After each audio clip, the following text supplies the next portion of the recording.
everyone, I'm Teacher Alcione. Hi, I'm Teacher Elcio. Pessoal, muitos alunos me perguntam sobre o significado do verbo get.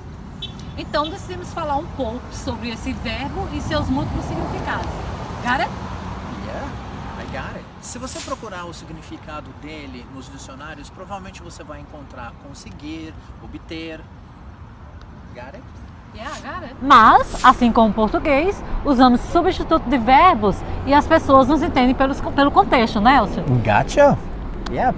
Um exemplo disso em português é o verbo ficar. A gente usa o verbo ficar de várias maneiras. Por exemplo, ó, ela ficou doente, no sentido de tornar-se. Ou então, a Jéssica ficou com o André na festa, no sentido de eles se relacionaram.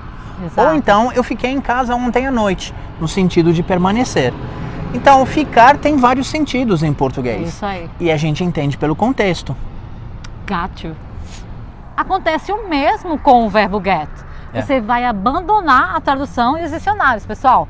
Você precisa contextualizar. As pessoas entendem o sentido dele pelo contexto, ou seja, a situação. Há um verbo para cada significado numa situação mais formal, claro. Porém, get é usado para substituir esses verbos numa situação mais casual. Yeah, got you. Yeah. Pessoal, então vamos aos exemplos para vocês entenderem. Ó.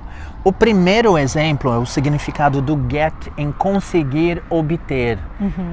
Por exemplo, na frase, ó, I got a promotion. Eu consegui uma promoção. Yeah, esse é o sentido literal do get, guys. Vocês vão provavelmente encontrar no dicionário. Então, um outro significado com get. Agora, ele está substituindo um outro verbo, né, Elcio? Isso. Aqui, a gente vai substituir o verbo chegar, que em inglês é arrive. E aí, um exemplo, guys. I got home early, que significa eu cheguei em casa cedo. Um outro exemplo, pessoal, é get no sentido de entender, ou em inglês seria understand. Um exemplo na frase, ó. I didn't get what you said. Could you repeat that, please? Eu não entendi o que você disse, você pode repetir, por favor? Ou então, muito comum as pessoas dizerem, I got it, no sentido de eu entendi. É o que a gente vem falando aqui, né, Alcione? Um pro outro. Pois é. E um outro exemplo, guys, é o verbo become, que em português é tornar-se. Só que ninguém fala eu me tornei doente em inglês. Elas vão dizer I got sick, right, Elcio? Yep. Que significa fiquei doente. Yeah. Um outro exemplo é o get no sentido de pegar, ou em inglês pick up. Um exemplo na frase, ó.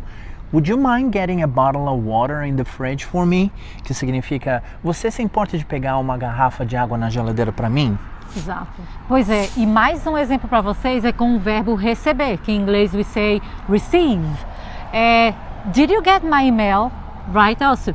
Que seria, você recebeu o meu e-mail? A pessoa pode responder, yes, I got it. Sim, eu recebi. Pois é. Pessoal, essas são só algumas dicas sobre o verbo get. Existem muitas outras mais, né, Alcione? Com usos diferentes do get. Esperamos que vocês tenham gostado dessas sugestões que a gente deu. E não se esqueçam de deixar seu like nas nossas redes sociais e também de ativar o sininho aqui no YouTube para vocês receberem os nossos próximos vídeos. You got it? É isso aí, pessoal. Também, se vocês que tiverem sugestões, escrevam aí nos comentários que a gente vai preparar novos vídeos para vocês. See you next time. Bye bye, see you.